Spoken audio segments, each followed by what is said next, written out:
There are two types of people in this vast universe we call a home. Those who like Helluva Boss, and those who aren't on the autism spectrum. Helluva Boss is an online animated series created by Vivian Medrano, otherwise known as Visby Pop. We just had many talented voice actors working on it, like Brandon Rogers, Erica Lindbeck, Vivian Nixon, Richard Horvitz, and Norman Reedus. I'm not even going to question how those last two even got on the show. But with all these amazing people working on the series, it always will beg the question, why is it so god awful? I legitimately cannot understand all the blind praise. People seem to seriously just ignore all the flaws and problems and plot holes with the show. And it's kind of embarrassing. Even the creators don't seem to fucking see what's wrong with it. Now, before I get into everything that's just atrociously bad and I just shit on the show entirely, I'm just going to start out with the things I really like.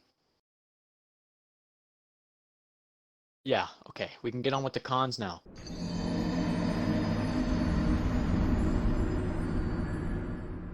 There are a lot of inconsistencies in Helluva Boss's writing, but to make the video as short as possible, I'll list a few obvious ones they should have caught themselves but were too incompetent and or lazy to do so. Like how Millie is able to take down this massive fucking goldfish but can't fight Stryker in a one-on-one where she has the advantage. And don't pull some bullshit argument like this guy in the comment section did. Like, oh, but she was empowered by love, bro. Which is the weakest argument I have ever heard, because Moxie's in danger in both of these scenes. And in Cherubs, for whatever reason, they make up some dumbass fucking rule that they don't have to kill him. He either has to commit suicide or want to die. When the entire plot of the worst episode in the series could have just been avoided or shortened if they kill him in the first place like they usually do.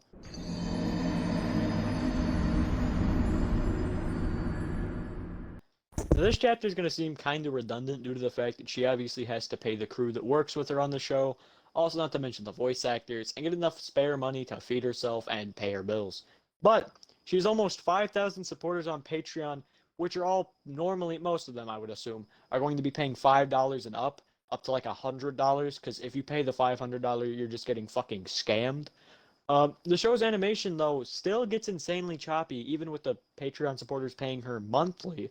And the writing becomes utter garbage at random for no explained reason. They never elaborate on it. And like every episode but the pilot has a frame issue or just a massive plot hole in it. It's like glaring and they just refuse to fix it. And speaking of plot holes, we move on to our next chapter.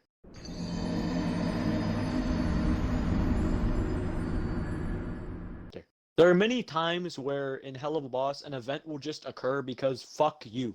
I have a few examples of this, but I'm gonna lower it down to two because I don't want to spend all day on a billion fucking plot holes in every goddamn episode. For Exhibit A, we're gonna have jokes over consistency. The police fire a torpedo at this family's house with supposed heroes. That's all the people know about this family, and they fire a torpedo at them for no fucking reason.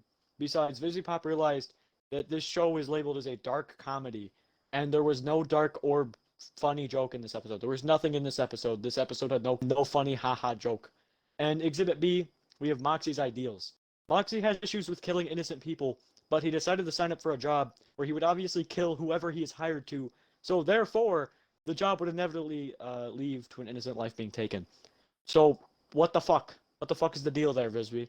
Do you like spend more than 5 seconds writing every episode? I'm pretty sure you have your cat step on your keyboard for 20 fucking minutes to write that entire goddamn episode.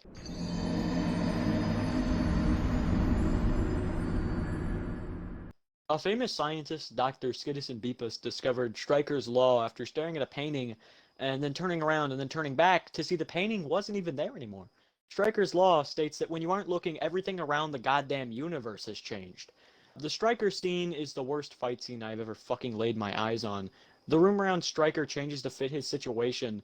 For no fucking reason explained, it's gonna be explained that he has some stupid ass JoJo fucking stand where he just changes everything for his purposes.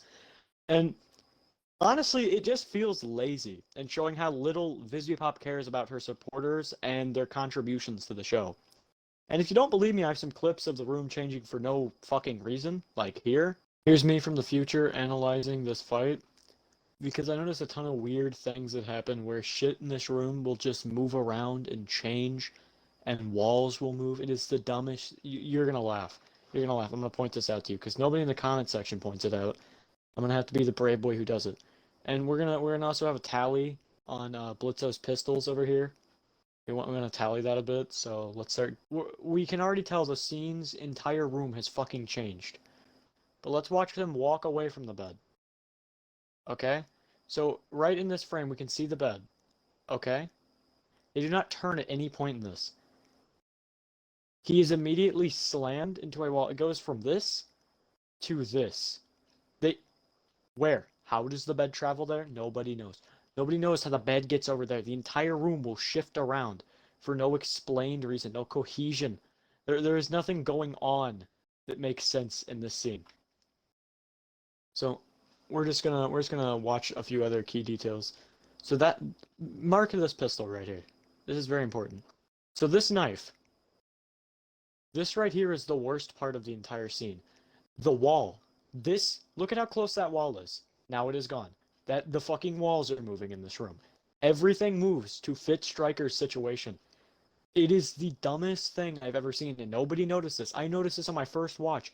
I noticed the wall literally just disappear. Okay. And this is the dumbest part. I want you to look at how this pistol's pulled. We're gonna go frame by frame. So this pistol, Blitzo's hand is on the trigger, not Stryker's. Stryker is grabbing Blitzo by the wrist, and Blitzo's hand is on the trigger. Blitzo willingly pulls the trigger. Okay? Are you following? That is not Stryker's hand on the trigger, that is Blitzo's. Okay. So there's Blitzo's hand. No, that's Stryker's hand. Okay. And then his hand does a fucking 180, and it's Blitzo's finger on the trigger. Because Stryker's hand is either breaking to pull that trigger. Either his hand is fucking broken right now in this scene, or it is Blitzo's hand on the trigger. So let's just say, for the sake of debate, Stryker's hand is broken in this scene. It just like doesn't fucking snapped. Okay, let's watch this bullet travel time. This is the very moment the bullet gets fired.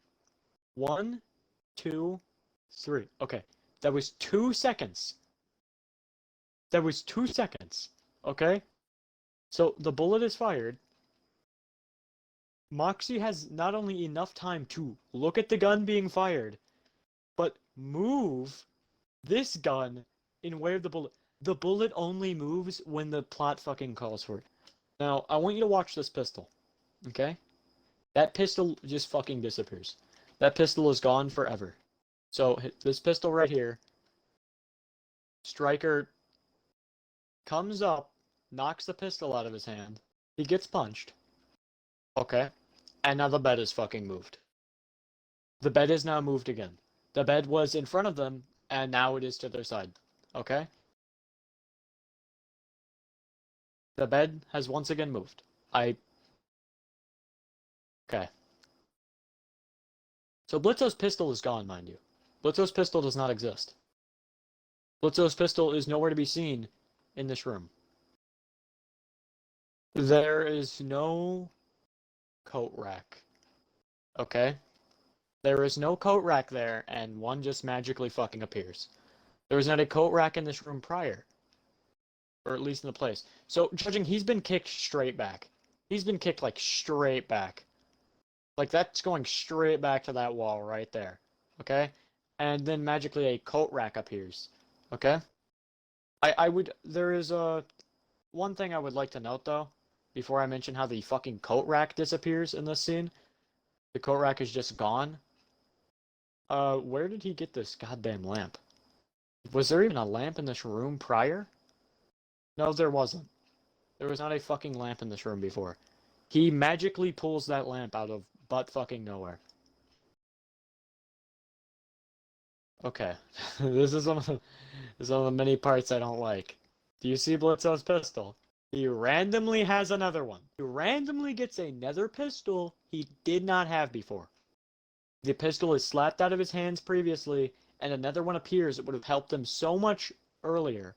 Instead of charging that motherfucker with a lamp, he could have pulled out this imaginary pistol that is only good for situational events, okay?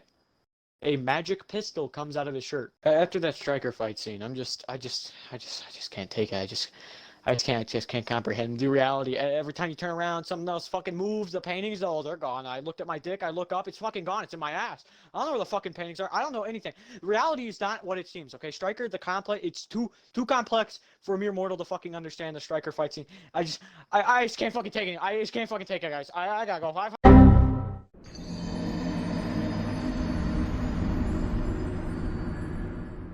Tony had a major malfunction after having to watch the Striker fight scene more than once, so I think I'm gonna take over for now. But before we finish this video, I'd like to talk about the fans. They have to be under the age of 3 mentally. Every time a new episode comes out, it just turns into a rat race of the most brain-dead copy and paste comment in the hope that Disney Pop will breathe in their vague direction so they can blow a load in their pants. Want some proof? Here's a clip of my brain-dead ass clone reading the comment. Okay, we have a classic case of somebody pointing out the obvious, like a fucking brain-dead monkey. The irony is that at the beginning, Stolas says he feels safe because it's always the same festival. No shit, dumbass. Nobody likes it when people point out what happened in the episode, but apparently, three people like this comment. I don't understand what this comment section is. It's always like the shittiest comments, most unfunny, like redundant things that are put in here. And it's embarrassing. It's like I'd be embarrassed if I found out that I was commenting this stuff. Okay, right here we have somebody doing,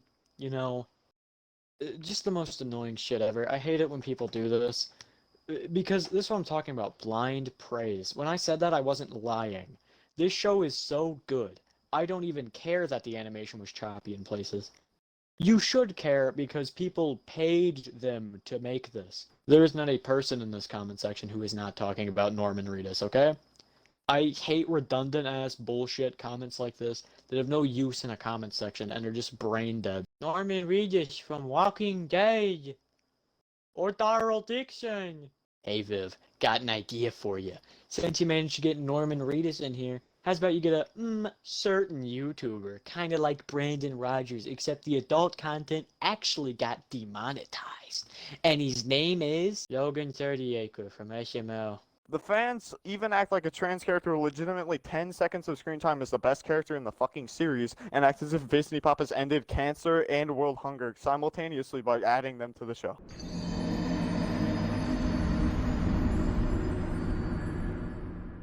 Out of all things I have seen, I believe Helluva Boss is one of the worst web series I have watched, even with its stunning animation at times and pretty decent jokes. The show will constantly betray its narrative and plot for a half-assed attempt at dark humor that barely even lands. Helluva Boss's episodes are like rapidly declining in quality, and the fans just cheer on blindly, ignoring obvious flaws, which are quality drops, plot holes, and many more. Which ultimately has led to the creators realizing they can just get lazier and lazier, knowing they will still get praised and paid for any garbage they pump out.